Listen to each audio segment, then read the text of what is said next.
journalist and political commentator, and to my far left, Owen Thompson, SNP MP for Midlothian. The number to call if you'd like to ask the panel a question, as always, is 0345 6060 973. You can text your question to 84850 or say, Alexa, send a comment to LBC. And of course, you can watch us on Global Player. Call 0345 6060 973. Tweet at LBC. Text 84850. Cross question with Iain Dale. This is LBC. Let's go to our first caller. It's Jonn in Guildford. Hello, Jonn. Oh, hello, Iain. Thanks for taking my call, and hello, panel. Just the question is, and I wonder if the panel would agree, I'm a pensioner, basically on state pension. I believe that I should inherit my late mum and dad's pension, add to go towards my pension, and then I forward my pension to my son or daughter. I think this would help me financially, and it's my mum and dad's money. They paid in for it. I'm paid in for it. So what's the panel's thoughts? Well, that's an interesting suggestion. I wonder whether Jeremy Hunt will rise to the challenge in the budget tomorrow. Theresa, how do you react to that? Because I imagine you've got a lot of constituents who'll be cheering Jonn on with that. We absolutely have to make sure that we look after our older citizens. It's obviously quite a technical question. I think to some degree it depends what the terms are of your pension. I think it may be possible to set up these kind of arrangements already. But certainly I'm sure the Chancellor will be looking at various pension-related matters in the budget tomorrow, and hopefully he's going to have some good news for people who save for a pension. But whether it covers this point, of course, I don't know. I suspect not. But what he is expected to say is that people can save up to 1.8 million over a lifetime, up from 1.1 million currently, without being penalised. And I think that is largely to address the point that so many doctors are retiring early because they aren't allowed to sort of bump up their pension pots. I've been banging on about this for years. Bang on a bit now, then. Just tell our listeners exactly what lies behind this, because it seems a bit of an odd thing to have done in the first place, to reduce it. Yeah, well, it means that essentially GPs and senior hospital doctors are tending to retire earlier and earlier because they get to a point where their pension has built up, and they incur some very hefty tax penalties. So it's hardly worthwhile they're continuing to work at all. And I'm convinced that that's contributing to the shortage of capacity, particularly in GP practices. That's why I've spoken to successive chancellors about getting this fixed. And it looks as if maybe that will happen in the budget. But of course, on the converse, people will say, oh, well, that's OK. You're helping people on £80,000, £100,000 a year. What about us? I hope there will be help for various different groups, but I think we do need to recognise that if you massively tax people's pensions, and this particularly covers the public sector where the pension system is somewhat more generous, but it does have impact on public services. We do need to find a way to keep our doctors if we're going to clear those NHS backlogs and if people are going to get to see their GP when they want them. Owen Thompson, is this a big issue in Scotland as well, presumably?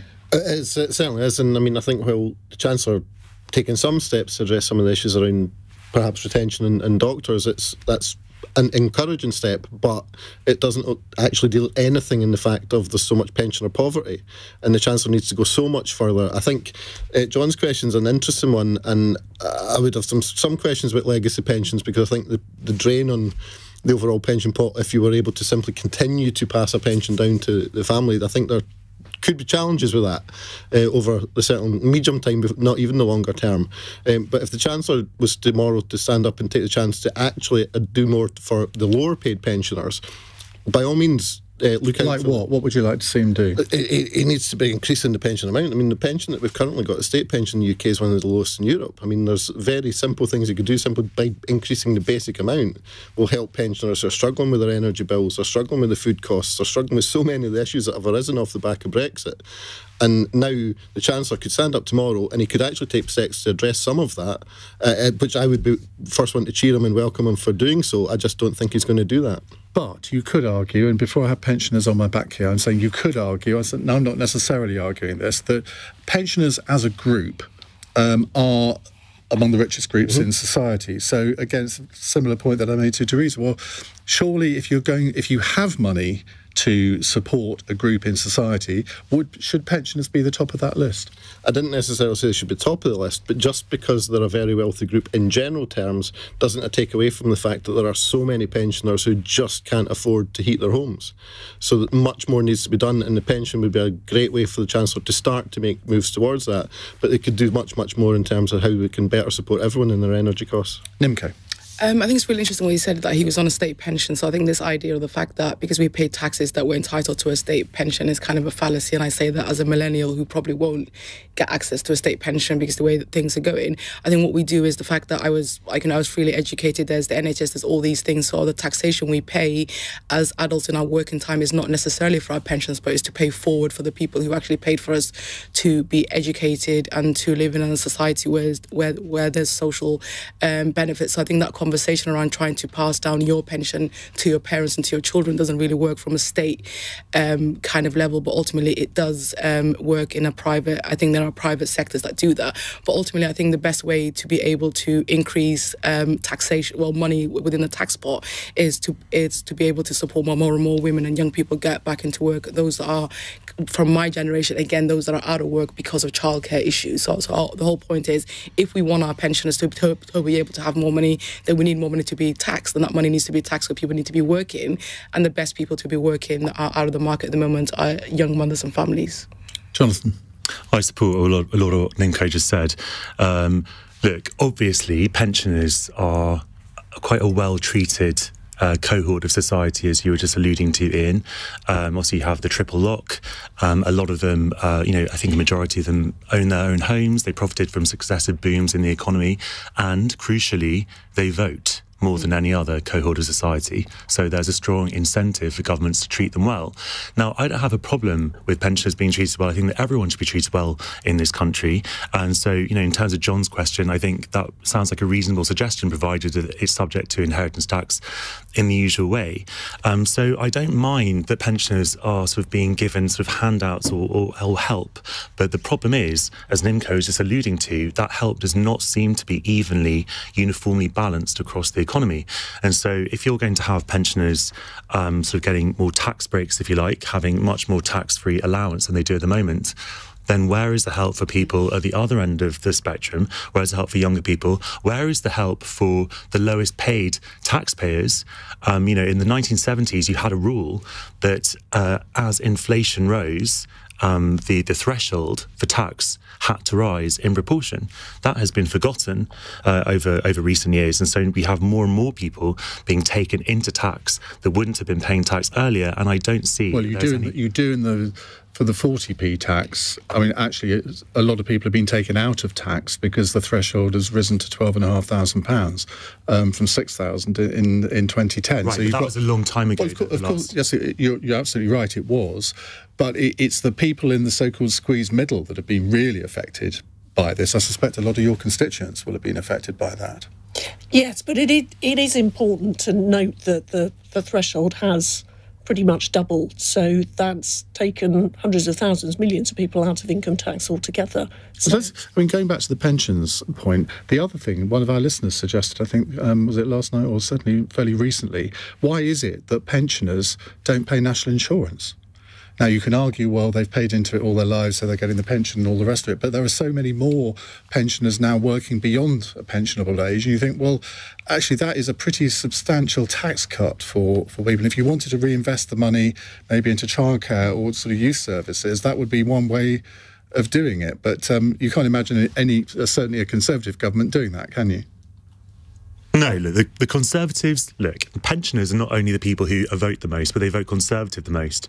So I don't suppose that pensioners are going to sort of be suffering particularly under the Conservatives. Look, as I say, I think everyone should be being treated more fairly and sort of, getting as much help as they can in these troubled times. I just think it's a problem when the people who are most likely to vote for a government are given the most help. Well, let's take a follow-up question. Jonn, thank you for that. It's a text question from Jenny in Haddam. Does the panel agree agree that expensive childcare in the UK needs a total overhaul. The suggestions of new help being given for the care of 1 and 2-year-olds misses out those who need to go back to work from maternity leave long before their child is a year old. What would the panel propose to help that group? Nimco. I think childcare should be looked as infrastructure. The whole point is that this is the next generation of employees, of taxpayers that we're helping to raise. I think this idea, the fact that we just assume women specifically just to be able to miraculously understand how to look after their children until they're 3, then 20 hours or so of free time kind of comes in is quite problematic. I do actually think, so when the last government had taxation and said that they were going to increase tax but pay for social care rather than paying for childcare, I think that was a problem. I ultimately think that a lot of people, including myself, who don't have children, would actually be fine with an increase in tax in order to pay for childcare, because that's an investment in our future GDP. Theresa? We actually had a debate about this in Parliament only a few days ago, and there was sort of cross-party agreement that it is absolutely worthwhile to invest in childcare and early years education. Now, the Chancellor's going to have limited room for manoeuvre because of the 2 massive shocks from the global economy, the COVID outbreak and the spike in oil prices caused by the Ukraine war. But I'm encouraged by what I'm hearing, that there might be something on childcare. We do need to address this problem that childcare in this country is so much more expensive than it is in many places. And if we're going to support women in the workplace, and if we're going to support them to work full-time rather than part-time, one of the ways in which we do it is by providing help with childcare, and I do hope there may be something in the budget on that. But isn't the way it's done at the moment effectively leading to childcare inflation, where the government says, yes, we're going to provide much more money for this group of children and that group of children, and the nursery providers or the childcare providers are almost encouraged, therefore, to then increase their prices accordingly. And if that happens, that's not providing more places. It's not actually helping people with their childcare bills, is it? Well, another problem is there's a patchwork of different entitlements, and there's a lack of understanding, particularly tax-free childcare. It's a good scheme, but lots of people don't take it up because they don't know about it. They don't understand it. So I think we do need to look at the way these childcare support payments are allocated, and I'm certainly pleased that it looks like the childcare component of universal credit is going to become more accessible and be paid up front. I think that will make a big difference. I think we have to make it easier in order for people to understand what childcare is available out there. And it's not necessarily just about the expenditure of child support, but actually what we're losing within our kind of society. I think the whole point is that there is massive investment. So childcare, or children being able to socialise at a very young age, and their parents being able to work, especially within my generation, is something that is good for their mental health. And ultimately we are investing in the future. So I think the government needs to see what the expenditure that they have now is going to actually give them for the future, and it's going to give them a more rounded society. So I think we need to start looking at childcare, like I said, as real infrastructure. So the way that we look at the NHS, we look at policing and other things, I think childcare has to be part of those conversations. Well, The Guardian is reporting this evening that the Chancellor will invest £30 billion. Is that really 30 billion, not 3 billion? That seems an awful lot. Into childcare, providing an extra 30 hours a week to parents of 1 and 2-year-olds and increase free childcare for 3-year-olds. I mean, 30 billion, that I don't think that can be right. I mean, if that turns out to be right and affordable, then well, that would be. Oh no, it's 4 billion apparently. Sorry, Nimco was getting very excited. I was actually saying that there might be a very Labour-like budget coming through from Jeremy Hunt, and I thought 30 billion is very Labour-like. Yeah. The important point here, I mean, I think the Scottish Government recognised the importance of giving support to families with young children, and that's why there's the 1,140 hours of funded childcare for all children in Scotland, and that's being looked at to be extended downwards to the 2-year-olds as well. So the Scottish Government have already taken that decision, and I would love it if the rest of these islands could benefit from decisions like that if they've had a bit more of a progressive government in place. But until they do, such things are put in place. Certainly my constituents are very fortunate that the Scottish Government did take that decision, because we are seeing significant benefits from it in the ability, particularly of mums, to be able to go back to work. Jonathan, Nimco thinks it should be treated as sort of akin to national infrastructure. There will be a lot of people listening who think, well, this is all balderdash. If you have children, it's your responsibility to provide for them, to look after them. Why should it be the state that does that? I think that's just such a myopic view. I mean, every society needs children for, by every single metric. You need children who become adults, who then sort of work the economy, who then look after the elderly, who then actually become productive members of society. I mean, unless you're saying that no one should have children, we should become just a rapidly aging society and then become extinct, which is the alternative to having children.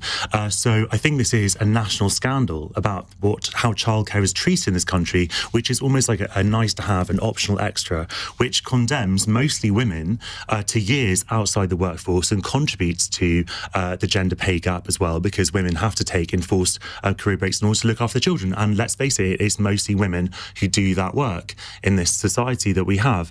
And so when the government keeps on talking about being world leading in all kinds of areas, why can't we ever hear them being world-beating on childcare? Because look at just a few countries that are absolutely comparable to us in terms of their economy, in terms of their sort of liberal democracy. You have Finland, which has universal childcare from the ages of 8 months to 7 years. You have Sweden, where you can use a monthly allowance to pay only £15 a month for daycare. You have Norway, which is, I think, maximum of £200 a month. That is compared to, I think, an average of £1,150 a month in the UK, where parents of 2 young children are spending on average 30% of their income. So there are so many women who aren't able to go back to work because they can't afford to. But Nimco, you might be able to answer this. Why aren't there more people rushing to set up childcare facilities, nurseries? Because if it's so lucrative, you would have thought. But it's not about liquidity. So that's the whole thing. I think that's where Liz Truss was wrong in terms of looking at the numbers and making childcare cheaper. We don't need to make childcare cheaper. We need to be able to allow people to access quality childcare, because the whole point is if you're going to set up a shed in your back garden and try to say, okay, well, I can look after your kids for £10 a day. Of course, people that are desperate are going to take that, but as a society, those are things that are not allowed. So they're rightly so. Childcare is regulated in order to make sure that children. But if it can be provided in other countries cheaper than it can be here, there's something wrong in the way that it's working. Yeah, what's wrong is the fact that the government or successive governments haven't taken it seriously. And I know that Jonathan has named some European countries, but Canada's done it recently. So nobody pays more than $10 a day for childcare. And I think we can actually do that. And it is going to cost money, and it is going to be a hard thing to sell at the beginning, because everybody thinks that these are your children, so this is your business. But I don't have any children, but I will be happy to pay more tax in order to ensure there was quality childcare out there for those that need it. I mean, free universal education might have been subject to similar sort of concerns and about payment and cost at some point, but that is seen as completely normal. So why can't we just extend that from the age of, from toddlers onwards rather than from 6? Okay. Right, we'll move on in just a few moments' time with Jonathan, with Nimco, Theresa and Owen. It's 19 minutes past 8. This is LBC.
This is why we should keep the microphones on during breaks. We've just been having a very animated discussion about women's breasts and men's pecs, haven't we? They're the same thing. But we better move on, hadn't we? Because we have with us Theresa Villiers, Conservative MP for Chipping Barnet and former Cabinet Minister, Nimco Ali, social activist, Chief Executive of the anti-female genital mutilation charity, the Five Foundation, Owen Thompson, SNP MP for Midlothian, and Jonathan List, journalist and political commentator.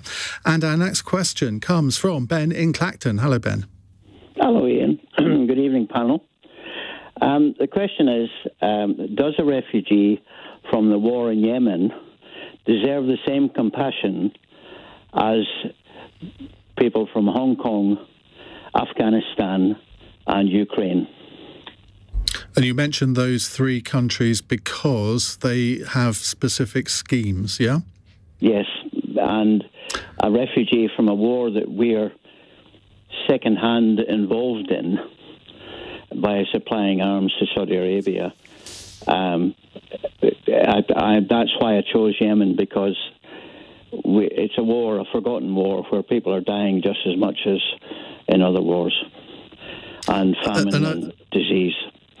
And I've been listening to a few programmes on LBC recently where I've heard families who've been hosting Ukrainian refugees for a year say that they want what they call refugee favouritism to come to an end. Jonathan List. Absolutely. I couldn't agree more with what Ben has just said. And I'd extend it. You know, there are wars raging in other parts of the world as well. You know, there are lots of refugees from places like Eritrea, South Sudan, Central African Republic. You know, there are a lot of trouble spots in the world that are producing refugees. You know, Libya, which, let's not forget our role in Libya, 12 years ago, which displaced a number of people. So the fundamental point is this, which Ben just alluded to.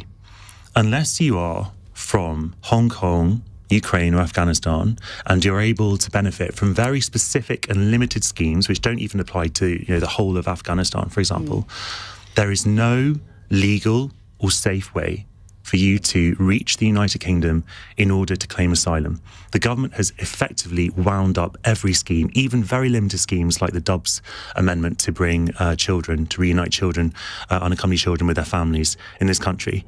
And that is why, one of the many reasons why I find this new proposed law so disgraceful, so reprehensible, because it's based on a fundamental lie that's basically saying that ordering people to stop coming here on the boats on fear of criminalisation and sort of permanent exclusion for the United Kingdom, but not offering them any other way to claim asylum in this country, no matter what their circumstances from their country of origin, no matter what their situation in the UK with regards family and sort of, you know, kinship and sort of historic ties at all. So when the government says... But they're says, already in a safe country. In France. That doesn't matter, Ian. It doesn't, because it's not. That's not what the 1951 Refugee Convention says. For a start, it doesn't. The Refugee Convention doesn't say that you have to go stop in the first safe country that you arrive in. And people have been going through safe countries on the way to other countries in times of war and crisis, you know, famine, since time immemorial. You know, sort of, you know, my family, you know, sort of was in Eastern Europe 100 years ago. A Jewish family, they would have gone through safe countries on their way to Britain, where they finally made a home. That was never considered an issue before. Because if you just say that you have to stop in the first safe country, then what's to stop every country effectively pulling up the drawbridge and deferring or outsourcing the problem to the country to their right, or the country that's nearer the crisis problem? Because then what you have effectively is, you know, an entire breakdown of the global asylum regime, which is a global problem where every country, particularly every developed country, needs to do its bit. Britain can't simply put its hands up and say, we're an island, we kind of, you know, absolve ourselves of responsibility for dealing with this crisis. We no longer take part in any kind of global solidarity for this crisis. So the government, if the government really wants to stop the boats, they can do it tomorrow. They can set up processing centres in UK embassies abroad. They can grant refugee visas for people to come here through sort of irregular means so they can claim asylum here, which is their human right. They can even horror, set up processing centres in France for people in France who want to be allowed the chance to come to Britain. And let's always remember that we take far fewer refugees than most other countries, most comparable countries, let alone countries, in the thick of it, near crisis points. And the other point is that the vast majority of asylum seekers who do come here are declared by the hostile government's own metric to be legitimate asylum seekers, not horror on horror economic migrants. Theresa.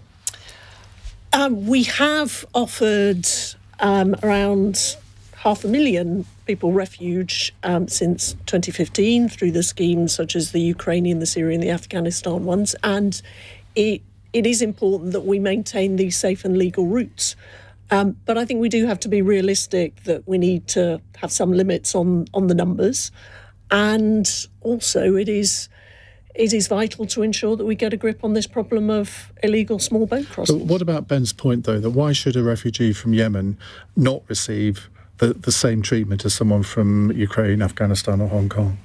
Well, under the process of safe and legal routes, I can't see why it wouldn't be possible to have a Yemen scheme, but you do need to make sure that you keep some reasonable cap on numbers. I mean, the UN itself has said that there are 100 million people displaced. With the best will in the world, it's not feasible to offer sanctuary. But do you not think it was disgraceful for the Home Secretary, Suella Braverman, to make out in her speech in the House of Commons last week that they were all coming here? I don't know what she said exactly, but I can't believe she would have implied she that absolutely 100 million did. people were going to come here. Absolutely did. I think her exact words were, and they're all looking to come here. Yeah. All I would say on that is that this is a matter of important public interest and public concern.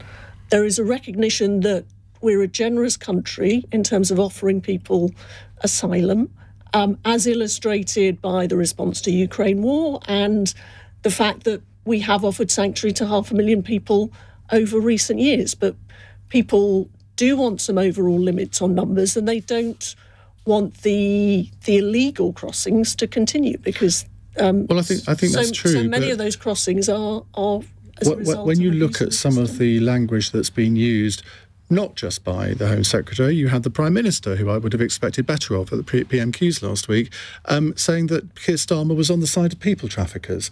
Now, when you use language like that, that has consequences, and we now see that the boats issue is number 2 in the league table of public concerns. I don't think it would have been there had this language not been used. Isn't it totally irresponsible?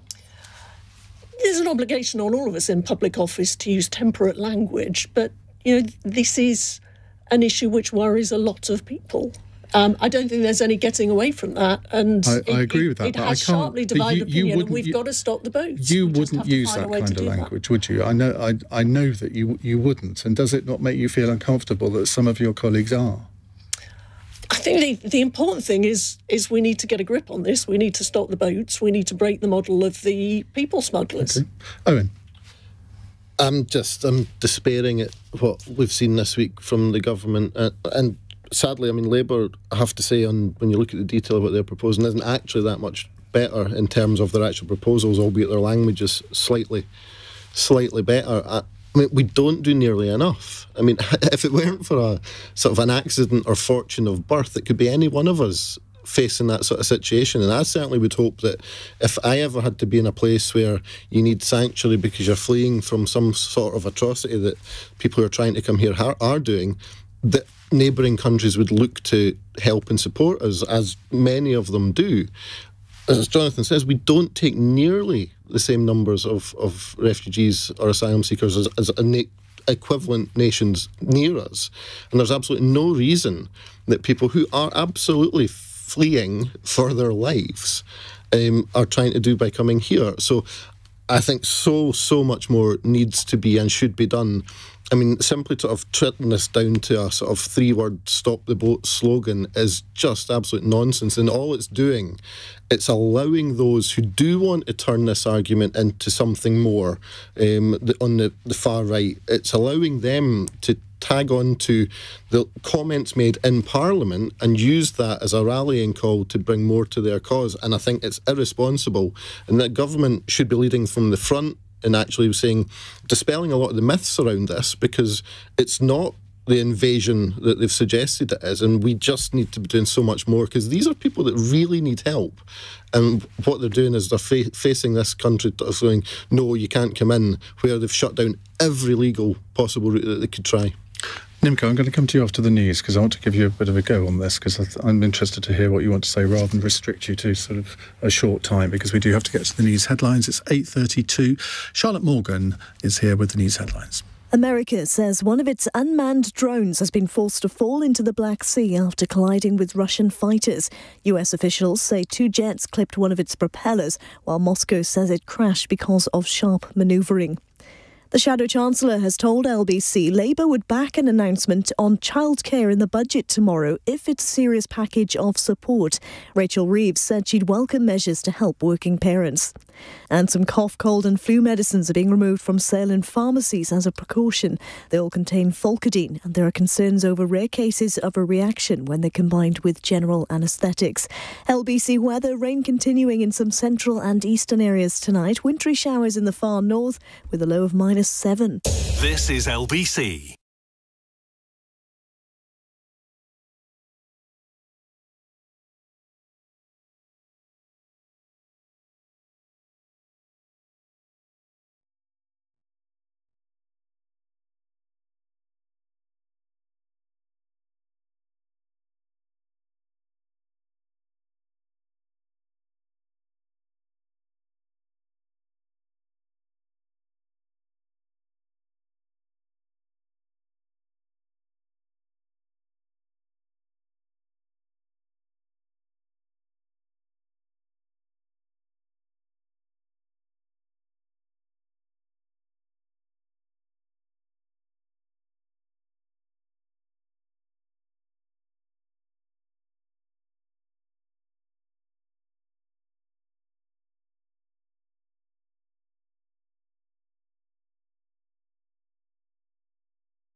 Yeah. 8:36 on LBC. Tomorrow's cross question panel is Dame Andrea Leadsom from the Conservatives, Richard Bergen from Labour, Juliet Samuel, the columnist who I'm told is about to move from the Telegraph to the Times. I wonder if there's a transfer fee involved in that. And Stephen Bush from the Financial Times. So they'll be joining us this time tomorrow. Our panel tonight consists of Theresa Villiers, Nimco Ali, Owen Thompson and Jonathan Liss. Right, Nimco, you were all collectively answering a question from Ben in Clacton, which was basically, should a refugee from Yemen receive the same compassion as asylum seekers from Ukraine, Afghanistan and Hong Kong? What's your answer? Yes, and it's actually quite sad. I think it was a few weeks ago that I was on this same panel talking about the fact that the Home Secretary should consider her language, but she's kind of really doubled down on the narratives of the way that she's speaking about people like me, like I said to her. And one of the things is it's not 100 million refugees, it's 100 million people that are displaced. And the reality is most of those people are staying local to the communities and the countries where they're displaced from. So Somaliland, where I'm from, which is an unrecognised country, is dealing with the refugees from Ethiopia at the moment, where there's a war that we're not talking about. There's a refugee camp in Kenya called Dadaab, which is over 30 years old, because people want to be able to stay close to their countries and their communities because they have a hope for peace. So ultimately, the way that we can really be dealing with this, it was quite ironic that on International Women's Day, that our Foreign Secretary and the Foreign Office put out a policy that was really going to put women and girls at the heart of our foreign policy, which is meant to be a reflection of what global Britain is about. But then our Prime Minister, was tweeting this idea of bogus claims for for women that are trafficked under human rights protection. I think we need to get a grip of the way that we're looking at this. I know there's local elections. I know the Conservative Party is concerned about losing these local councils in places where the small boats are coming into. But I do think that that my family was given asylum under a Conservative government. Many of my friends are from Bosnia or Rwanda were given asylum under a Conservative government, and I think that this government and this Prime Minister is definitely better than this. I won't necessarily say that about the Home Secretary. Okay, strong words there. Let's go to our next question. Ben, thank you for that. It's an Alexa question from Nicholas in Workington. Does all the public rowing between the SNP leadership contenders mean it's all over for Scottish independence? I think I'll come to you first, Owen. Not at all. I think there's clearly a robust exchange of ideas, and I mean, we've not in the SNP had a leadership contest since the early 2000s, and we've had a very sort of stable process since that of a sort of easy transition between leaders when they have changed. So it's a relatively new experience for a lot of the membership of the party, and the three candidates each have their platform to set out. So knock 10 bells out of each other. And are robustly putting forward their stall on it. You should be a diplomat, not a politician. But I mean, what I would say from it is that each of them, despite their differences of opinion, each of them are demonstrating the different ways in which Scotland needs to be independent, because we're consistently held back by the UK government. We have decisions taken that nobody in Scotland has voted for in elections. We've not elected a Conservative government in Scotland, or a majority of Conservatives in Scotland since the 1950s. Yet, nor has Liverpool, but Liverpool's not looking to leave the... Well, maybe they should.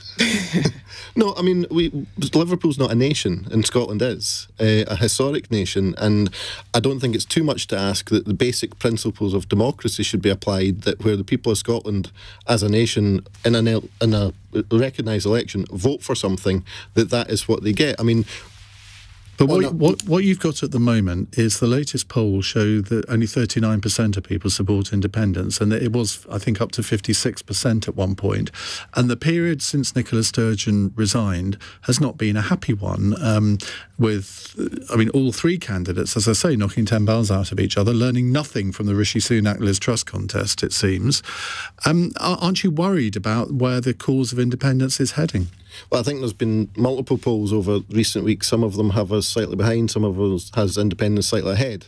So I think... I haven't seen a single poll that shows independence support over 50%. 2 days ago, I think it was 52%. So, they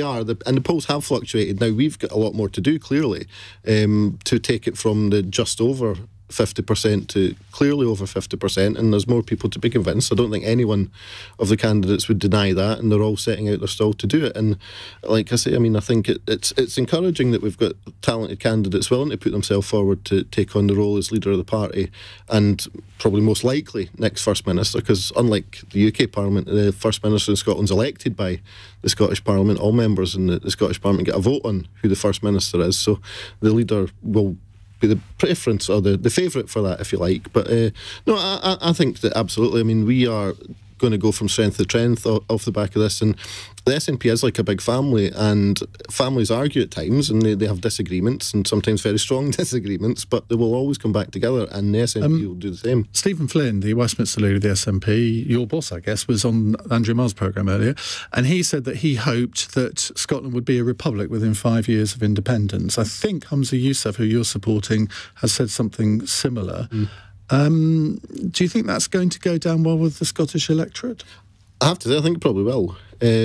These are matters, I mean, to me, independence is about Scotland having the options to make decisions for ourselves as a nation. And I mean, that's the sort of thing that if Scotland was going to do that, it would be for the people of Scotland to decide that. And whether it was party standing in an election with a manifesto promise to establish a republic, to cease from the monarchy, then that's a position that's absolutely legitimate. Shouldn't for that be a referendum nation. on its own? But it could well be. I mean, that's entirely possible. But this is something that would be within the gift of an independent nation to actually ask its people, and then for that wish to be enacted.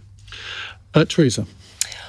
I am a very strong believer in keeping the United Kingdom together, because I think, you know, the unity and friendship between the different nations of the UK is a tremendous force for good. It really is. And, you know, separation would also see, you know, Scotland not only losing out on that, but losing out on the security provided by a larger economy, you know, the huge 400 billion COVID support scheme, the energy price schemes. All of these are much easier to deliver as part of a United Kingdom, and standing together to support Ukraine as well. Our armed services would be fractured by Scotland's separation. So I think there's a really positive case for the United Kingdom staying together. But all of the small arguments nations are able to respond much quicker to some of these global situations that arise. Small nations are actually much more fleet of foot and much better. So why would you not? Why would you want Scotland to join the EU? And the arguments you just put forward, Theresa, were kind of the Remain arguments. It's very funny when Brexit is. It's a completely different situation, because we've been together for hundreds of years. You know, we've got. And nobody's saying that the other countries in Europe aren't independent nations. I mean, I think the whole argument of Europe controlling us when we were a part of the European Union is just nonsense. It came from the Brexit camp, and unfortunately it was the successful one in that referendum. But up I mean, to a you're point, joining... President Macron on Friday said that he couldn't make any decision about returning refugees to France, because of course it was a matter for the European Union to decide. So up to a point. As an independent nation, though, you would have that say at the table within Europe, as opposed to simply being an extra part of the UK as it was, as we are just now. Okay, Jonathan. You can get repeatedly outvoted, so that means that you're subject to laws that your elected representatives... Them's the breaks. Well, that's what happens to Scotland right now, Theresa. We don't get a say. Look, I don't express a view on Scottish independence, and I never have, but I think it's... Why on earth not? You're on a panel where you're expected to... No, I'm not. No, I'm views. going to answer the question which was asked, which is it all over for Scottish independence? That question I can answer, which is it looks very bleak for the cause. And I think it's incredibly unfair what has happened to the Scottish government, if you like, because the SNP has stood on a platform of holding a new independence referendum in the last 4 national elections in Scotland, and it's won every single one of them. And that view, that manifesto commitment, has been overturned by one person in Downing Street. Yep. So either Scotland has self-determination or it doesn't. And if it doesn't, I think that Scottish people are entitled to ask why they don't have self-determination. So Nicola Sturgeon has done everything, or did everything that she possibly could have done to sort of, implement the manifesto commitment on which she was elected. But ultimately, if the Westminster government is not prepared to play ball, there's very little that she can do. So, she can't force, no matter a woman of her extreme talent and charisma cannot overturn a decision of the Supreme Court, for example. And so I feel for her, because... You could argue that she shouldn't have ever taken it to the Supreme Court. Well, because, no, the point is that how are the Scottish people supposed to ask for a referendum if not at the ballot box in a Scottish election?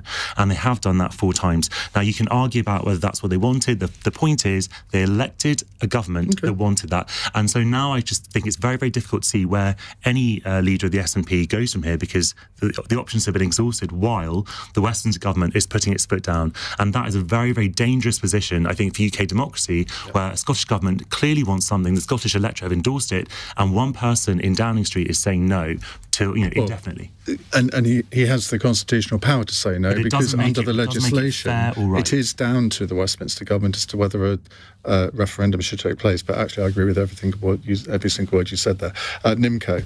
I think everything's been said in the sense that I was happy that Scotland got its moment to have a referendum before, and I was happy the fact that they stayed. But I think ultimately I can understand their frustration now that the goalposts have been moved with Brexit. So I think this is a conversation for the Scottish people, and I think whatever they decide is what's right. Okay, right. We have 15 more minutes to put questions to our panel. 0345 6060 973. It's 8:46. LBC.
Mm-hmm. 10 to 9 on LBC. We've just been talking about Prince William's beard, or lack of it. Theresa, I know you like to know what we talk about in breaks.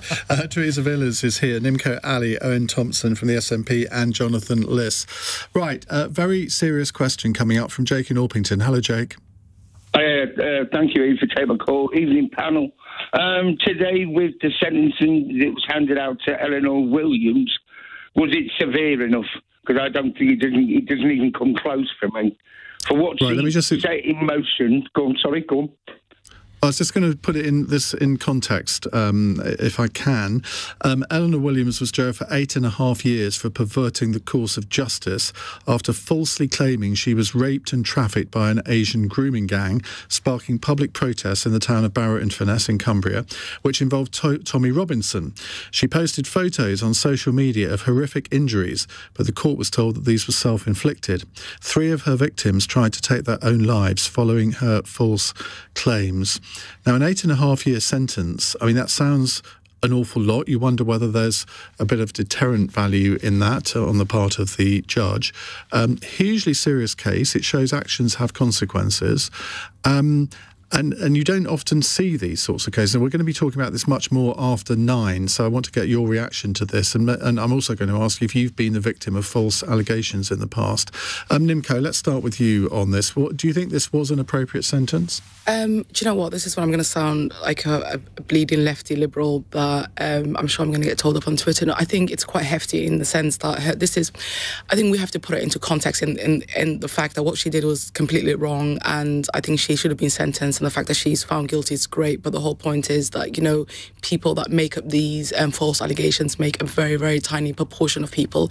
And also the reality is most of the violence and the upsurge and the things that happen weren't committed by her. So this is a non-violent offender being sentenced to 8 years, where men who have actually raped women are not sentenced to that kind of hefty sentences. And I would rather her get mental health support than actually be sent to prison. And that's the way I look at it. I was just saying beforehand that the first and only conviction that we have on FGM in this country was with a woman as well, and she was sentenced to 11 years. So I do think that there is a bit of sexism with the length of this sentence in terms of perverting the course of justice. But surely it sends out a signal to anybody who's considering making a false allegation of whatever nature.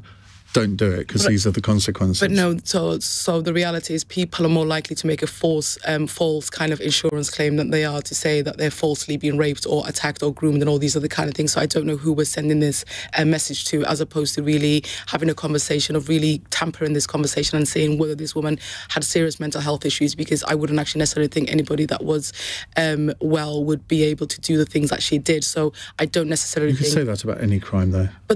So the whole point is I actually believe in rehabilitation rather than this kind of, like, you know, punitive measures that are meant to scare people off when these kind of accusations are rarely made. So I think a lot of people are jumping on that kind of the bandwagon and are thinking that women are willy-nilly making up issues of rape and these kind of things when very few women actually report the sexual offences that are committed against them. So, like, you know, I'm happy that she's been sentenced and I'm happy that there's justice, but I think the sentence is a bit hefty. And also I think the fact that we need to be able to understand that this is a rare occurrence and it's not something that happens consistently, and the main violence and the main issues were caused by men who are racist.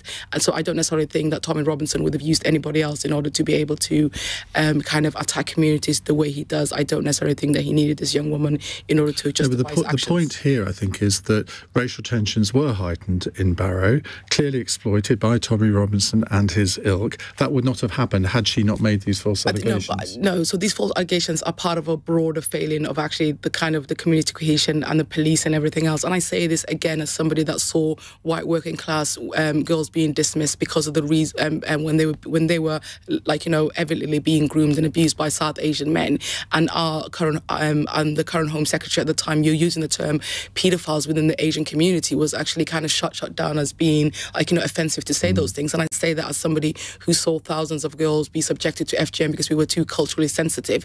So I think it is not necessarily the failures and the racial tensions that were high in these communities weren't caused by this one individual case. I think it was a long-term problem. So I don't think we should be using this individual as a scapegoat. Okay. Theresa. Well, what a shocking case. It's not often I find I'm watching the news and I feel really emotionally kind of affected by what I'm seeing, but I certainly did with that. I mean, God, what an appalling experience for the victims of this crime, the men who are accused. But, I mean, I think the judge makes a fair point about how potentially this makes it tougher for women to come forward in the future. Does it? Why? Well, I think they... I mean, if it's genuine, why would this affect people coming forward? I don't understand. I think, well, they might be more afraid of not being believed because of what's happened in this case. But I absolutely hope that this case doesn't have that effect. I mean, no doubt the judge will have looked at all the circumstances, the fact that some of these offences took place when the person concerned was very young, but it doesn't surprise me that the judge has taken a fairly severe approach on this case. I mean, let me just read you out the words from Mohammed Ramzan, who was falsely accused by Williams of rape and trafficking. He said he tried to kill himself 2 weeks after being arrested. He said, "I still bear the scars to this day." He said, "I'm not sure how my family and I are going to recover from this," but he added that they were determined to move forward positively with their lives. And I can't imagine what it would be like to be at the centre of this kind of allegation. And I suspect that one of the reasons the sentence was so high is because Eleanor Williams offered no explanation as to why she made these allegations in the first place. Owen Thompson.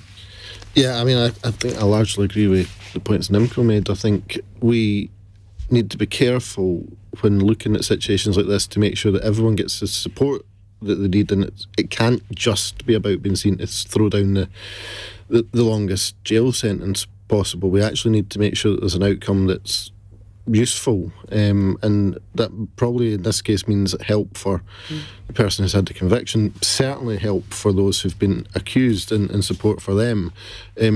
But I think, will it put anyone off coming forward on other situations where there's a genuine allegation or complaint to be made? I would certainly hope not. I think there are wider issues that are more likely to put people off bringing forward concerns or complaints than the fact that somebody has made a false accusation. And I think there's a wider issue that we all need to be tackling about making sure that anyone coming forward with this sort of level of very, very serious accusation gets all the help and support they need to make sure that it can be looked into properly, and perhaps make sure that where there is a genuine case, that we do need to do so much more to make sure that women are believed. And I'd really hope that we can find a way through this, because it does make it a bit more complicated. Jonathan. Well, I think the first thing to say about this is that it's incredibly rare for it to happen, and every time it does happen, I think it's incredibly damaging, because it sort of feeds into a false narrative, or that maybe it wasn't quite as it appeared, maybe the woman shouldn't be believed, and that is really terrible for combating the culture that we have, where only a tiny, tiny proportion of rapes of accusations ever lead to conviction. I think it's sort of 4% or something dreadful like that, and so it is very damaging for that. Clearly, this is a premeditated campaign as well, and so that does have to be punished. But on the other hand, I agree with what Nimco says about sort of mental health and rehabilitation, and the sentence that she received is much less than many sort of rape sort of convictions result in, and so it does seem to be an imbalance. But I think it is very important for the safeguarding of this of rape convictions that we do punish very, very strongly in as far as we can instances where women are sort of fabricating allegations to the extent that this woman has. Right, let's move on to our final fun question from Robbie in Chelmsford. Rishi Sunak has been told off by the police again after letting his dog off its lead in Hyde Park against the rules. When were you last told off? Who by? And what was it for? Nimco. We were talking about this during the break. I'm more the person that tells people off, actually. So if I saw Rishi in a Hyde Park, I would have probably told him off. And I'm actually quite well behaved. I've never even had a detention at school, so I can't remember the last time I was told off. That's so boring. I am boring. I'm sure Jonathan will be able to maybe exceed that. I don't get told off for anything. I never get caught in. No. I suppose the last time I was told off was probably for jaywalking. One of the best things about Britain is we don't have jaywalking on the statute books, whereas you go in other countries that have this bizarre rule that you're not allowed to cross the road unless a green man tells you, and if it's completely empty. So I have been told off for that. In fact, I got fined by the police in Belarus. Did you? In Belarus? Yeah, it was the most terrifying moment of my life, actually. I was literally crossing an empty street, and suddenly I just heard this whistle, and a man came up and sort of demanded my passport and wanted some money, and that was quite an extraordinary moment of terror. But yeah, I also tell people off for I would tell people off if I was less scared about about cycling on the pavement is one thing that I really hate. I tell people off. Owen? I guess, I suppose as Chief Whip, I would periodically be summoned to see the Speaker. It was like getting called into the headmaster's office if somebody had perhaps not entirely followed the procedures of the House. It was me that was then the one who was summoned to then pass on messages. So I guess that would be probably the last thing. Theresa? Well, I kind of get told off every time I post something on social media. I have. You're not on Twitter? No, I'm on Facebook and Instagram. I steer clear of Twitter. But you know what it's like? I have some followers who regularly post negative comments on my pages. I do know what it's like, I can assure you.